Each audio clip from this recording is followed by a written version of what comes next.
This will be a revolution in higher education and will provide life-changing opportunities for tens of millions of our citizens. Enjoy it, learn from it, and thank you.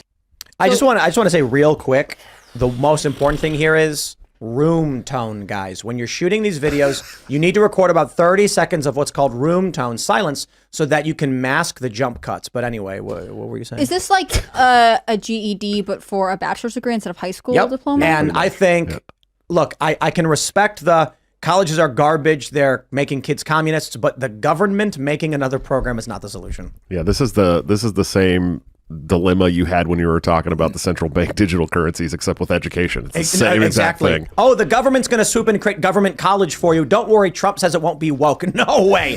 He'll get out of office, and then some crackpot woke person will bang the gavel, and it'll turn into woke you. Yeah. And then the government's funded it. It can never die, can never go away. No. He likes to say that everything woke turns to shit, but really it's everything the government touches turns to shit. It's also the government touches, puts the woke in it. Yeah. He's saying, I want people to have opportunities to get whatever, but why don't we just stop giving out student loans? I feel like that's the thing that I'm more interested in seeing, right? Stop I mean, there are going tons to of college. We'll stop subsidizing the whole system You're right. entirely. It doesn't make, you could solve a lot of issues that way. In fact, you could make college affordable. I do love how he probably came by out with kids, his own right-wing version of free college for all, though. That's hilarious. No. And if he fails at president, we'll definitely see the ads on Facebook where he's like, give us your email address and we'll send you an email. Subsidize this for free. Subsidizing college was one of the biggest mistakes our society ever made. Yes. Because what happens now is young person says, oh, I can get a loan to go to college. I'll learn, I'll take something. I don't even know. Most kids don't even know what their major is going to be. I don't even know what my major is going to be. Then why are you going? So they go thinking they're going to get a job.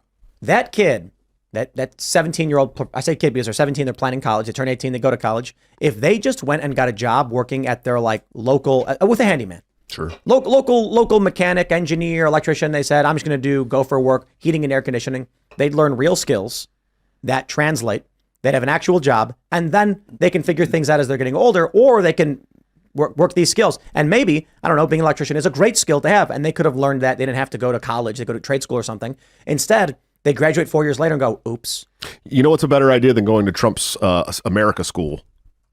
It's just running for your local school board and changing the school district in your own locality. Literally, it's going to be just as easy. If and you can change everything. If they never subsidized college, young people would not have gone and wasted their time generating debt and then learning nothing. No. There are so what happens is I read this great article. This is when I was a kid. They said you need an IQ of at least 110 to go to college, and the problem is subsidized universities is telling everyone of any capability to go to college. You end up with people who are not bright enough, who can't understand the material. I think we were talking about this the other day, like college was supposed to be, you sat down and experimented and worked with like-minded individuals and you wrote a thesis. You were saying this. And now it's gen ed. Now it's like, here's your homework, come back. Yeah, it's like being school. in high school. I mean, and this is also different than, let's say, like the British system, right? Like in the equivalency of high school in England, you are already narrowing down what you want to study. In America, we keep students taking everything for as long as possible. And now that basically lasts until they're, if you enroll in college at 18, that's the first 2 years of college. So when you're 20, you are still taking general classes instead of specializing in a skill. Yeah, but the longer you're in, the more money you owe the government. Exactly. That's the thing about subsidizing is that you were able to say to colleges, name your price and we will write a blank check and we will force them to agree to take it. That's crazy. That also means that there's no incentive for colleges to say, hey, we're going to make this quick and efficient for you. I mean, there are schools that will say, oh, well, we're revamping our general ed criteria. So actually you can't graduate unless you take, summer courses, which cost additional money, or you spend an extra year here. I mean, they're trying to make it last as long as possible because they don't care that you're going into debt.